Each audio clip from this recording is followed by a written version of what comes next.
Hello, students. Today we are going to do a very interesting poem by the metaphysical poet John Donne. The name of the poem is Go and Catch a Falling Star. Now, John Donne was a major metaphysical poet, though he lost his father at a very early age, but his mother played a major role in making the poet a great person. He fell in love with Annie Moore, one of his employees' relative, and married her. Now, Donne was quite happy in his marriage, but then he started having a difficult time with his wife, and therefore he became a priest. He has written a lot of religious prose also.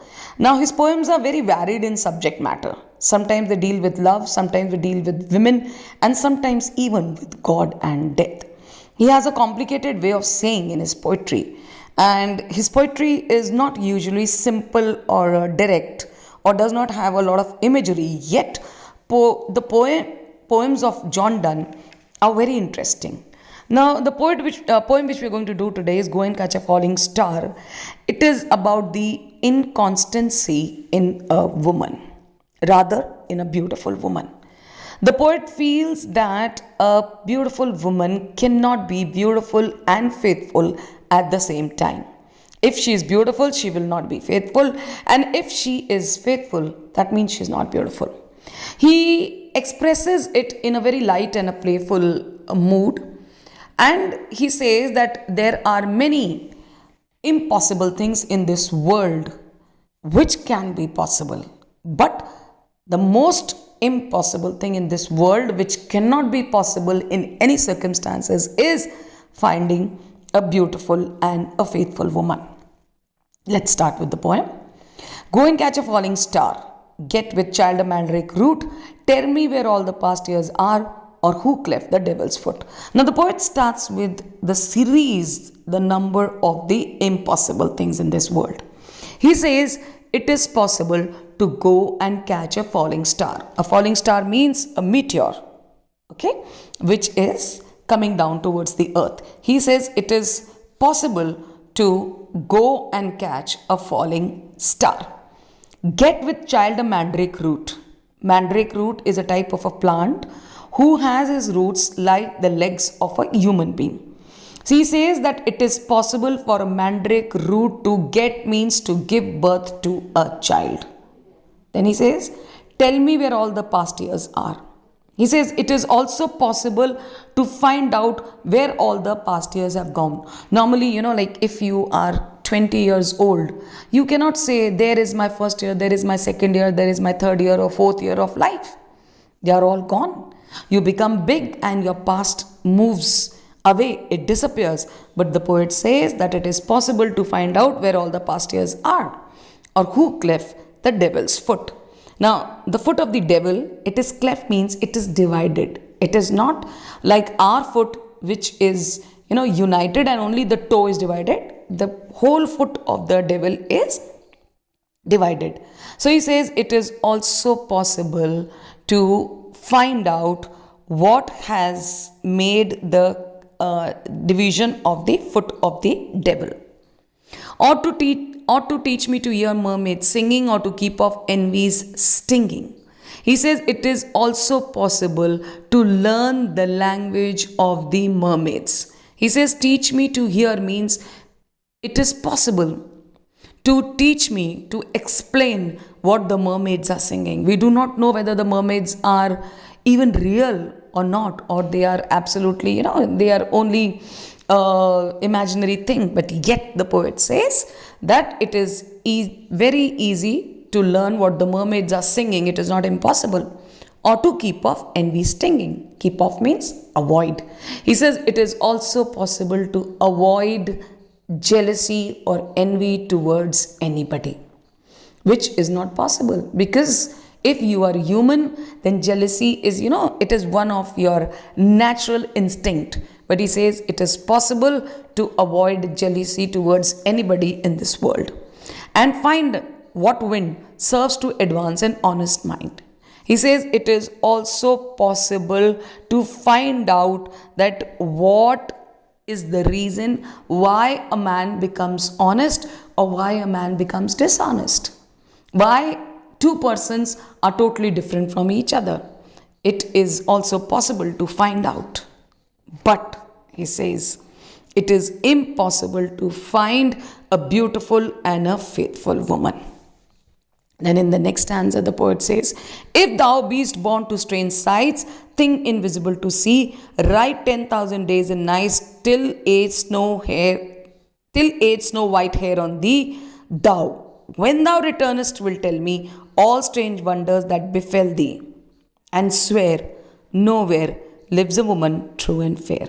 So now the poet, kind of challenges the reader.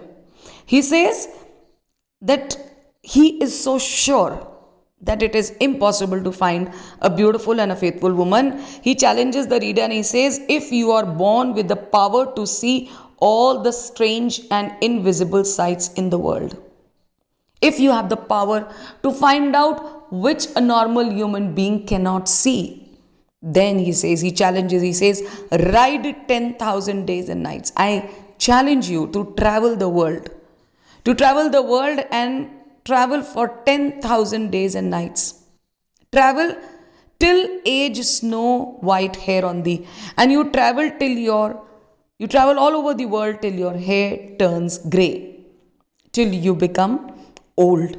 But thou, when thou returnest, will tell me all strange wonders that befell thee. He says, thou means when you return from your journey throughout the world and witnessing all the wonderful, the miraculous, the invisible sights. When you return, you will tell me all strange wonders that befell thee that you saw. You will give me an account of all the miraculous, the wonderful things which you saw. All the things which are invisible for a normal human being to see, which you saw. But you will swear. You will take an oath and say, nowhere lives a woman true and fair. You will actually admit, you will agree that you have not found even a single example of a beautiful or a faithful woman. Neither you have seen nor you have heard. He means to say that to meet a beautiful and a faithful lady is impossible. Then the poet says, if thou findest one, let me know. Such a pilgrimage were sweet. Yet I would not go, though at next door we might meet. Though she were true when you met her, and last till you write your letter, yet she will be false ere I come to 2 or 3.